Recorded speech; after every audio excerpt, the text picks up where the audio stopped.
Hello नमस्कार दोस्तों, आप सभी लोगों का स्वागत है आपके अपने YouTube channel jobs tracker zone में। तो दोस्तों, एक नई रिक्रूटमेंट निकल के आ रही है एचपीसीएल की तरफ से, हिंदुस्तान पेट्रोलियम कॉरपोरेशन लिमिटेड की तरफ से 2022 के लिए एक नई रिक्रूटमेंट निकाली गई है और उसी के बारे में आप सभी लोगों से डिस्कस करने जा रहा हूं। तो चलिए दोस्तों, सबसे पहले मैं आपको एलिजिबिलिटी क्राइटेरिया बता देता हूं।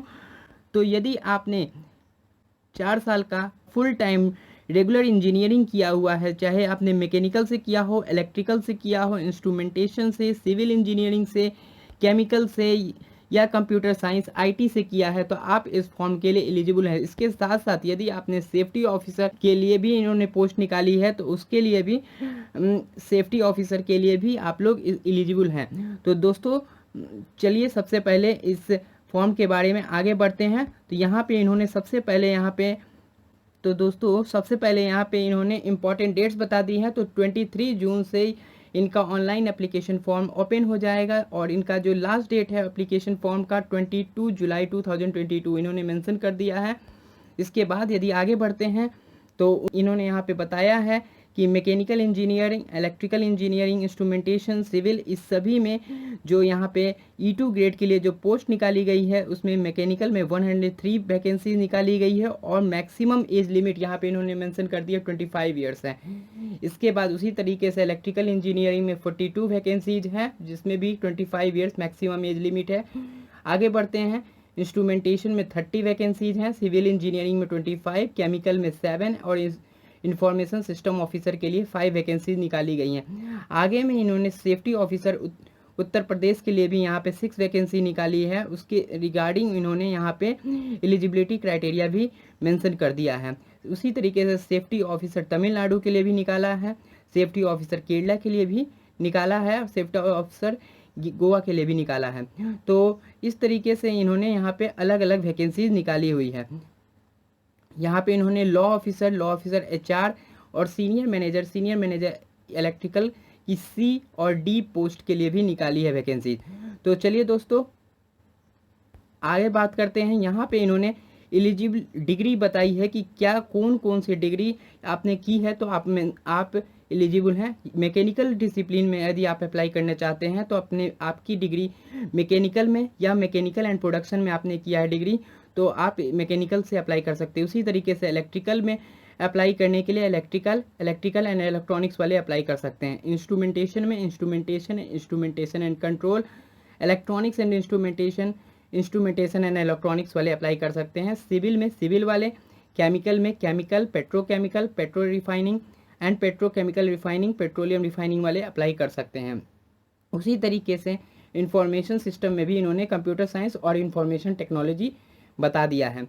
आगे बढ़ते हैं तो यहाँ पे इन्होंने मेंशन कर दिया है कि 60% मिनिमम आपके पास मिनिमम मार्क्स होने चाहिए, जो कि अनरिजर्व्ड ओबीसी एससी एसटी के लिए 50% मार्क्स यहाँ पे इन्होंने मिनिमम क्राइटेरिया रख दिया है।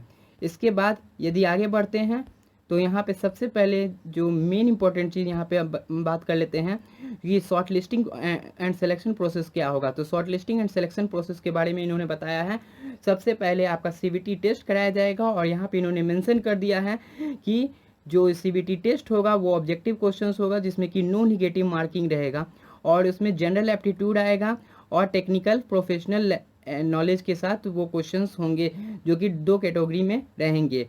तो इसके बाद यहाँ पे इन्होंने और एक चीज़ जो मेंशन कर दी है कि ये जो सीबीटी टेस्ट होगा उसके बाद यदि आप सीबीटी टेस्ट क्वालिफाई कर लेते हैं तो उसके बाद आपका ग्रुप टास्क होगा और इसके बाद इंटरव्यू होगा। यहाँ पे इन्होंने सैलरी ग्रेड बता दी है। E2 के लिए 16.26 लाख CTC बता दी है। उसी तरीके से C और D ग्रेड के लिए भी इन्होंने अपनी CTC को मेंशन कर दिया है। इसके बाद जो है यहाँ पे इन्होंने प्लेसमेंट और पोस्टिंग के बारे में बता दिया है कि जहाँ वैकेंसी इनकी रहेगी वहाँ पे आपको पोस्टिंग असाइन किया जाएगा। इसके बाद यहाँ पे प्रोबेशन एंड रिटेंशन पीरियड के बारे में बताया है कि इनका 1 ईयर का प्रोबेशन पीरियड रहेगा। यदि आप प्रोबेशन पीरियड क्वालिफाई कर जाते हैं तो इसके बाद आपको परमानेंट जॉब मिल जाएगा। इसके बाद यहाँ पे आगे बढ़ते हैं तो यहाँ पे इन्होंने वैकेंसी के बारे में कैटेगरी वाइज वैकेंसी बता दी है कि कौन कौन सी वैकेंसी में कितनी वैकेंसी निकाली गई है। तो यहाँ पे अनरिजर्व में 106 वैकेंसी यहाँ पे बता दी है, E2 ग्रेड के लिए है, SC ST और OBC के लिए भी और EWS के लिए भी इसी तरीके से यहाँ पे वैकेंसी आप देख सकते हैं, यहाँ पे इन्होंने मेंशन कर दी है। इसके बाद आगे बढ़ते हैं तो यहाँ पे इन्होंने एप्लीकेशन प्रोसेस बताया है। एप्लीकेशन प्रोसेस के लिए यहाँ पे इन्होंने बता दिया है कि इनके वेबसाइट पे www.hindustanpetroleum.com पे आप जाके वहाँ पे आप एप्लीकेशन फॉर्म फिलअप कर सकते हैं। और जो यहाँ पे सबसे इम्पोर्टेंट चीज़ जो है कि यहाँ पे इन्होंने अनरिजर्व्ड OBC और EWS के लिए जो फीस रखी है 1118 रुपीज़ एप्लीकेशन फ़ी है, जो कि एक बहुत ही हाई अमाउंट है। लेकिन अगर आप SC ST PWD से कैंडिडेट से बिलोंग करते हैं तो आपके लिए एप्लीकेशन फ़ी नहीं लगेगी। तो दोस्तों यदि आप अप्लाई कर रहे हैं तो 22 जुलाई से पहले अप्लाई कर दीजिएगा और इस वीडियो को अपने दोस्तों के साथ शेयर कर दीजिए जो इस फॉर्म के लिए एलिजिबल हैं, ताकि उन दोस्तों की मदद हो जाए। तो दोस्तों यदि आपको ये वीडियो अच्छी लगी हो तो इस वीडियो को एक लाइक कर दीजिएगा, अपने एक फ्रेंड सर्कल में शेयर कर दीजिए और इस चैनल को सब्सक्राइब करना ना भूलिए, ताकि आगे आने वाली कोई भी नई नोटिफिकेशन आपको इस चैनल पे सबसे पहले मिल जाए। तो चलिए दोस्तों, मिलते हैं आपको अगली वीडियो में अगली नई अपडेट के साथ। तब तक के लिए धन्यवाद।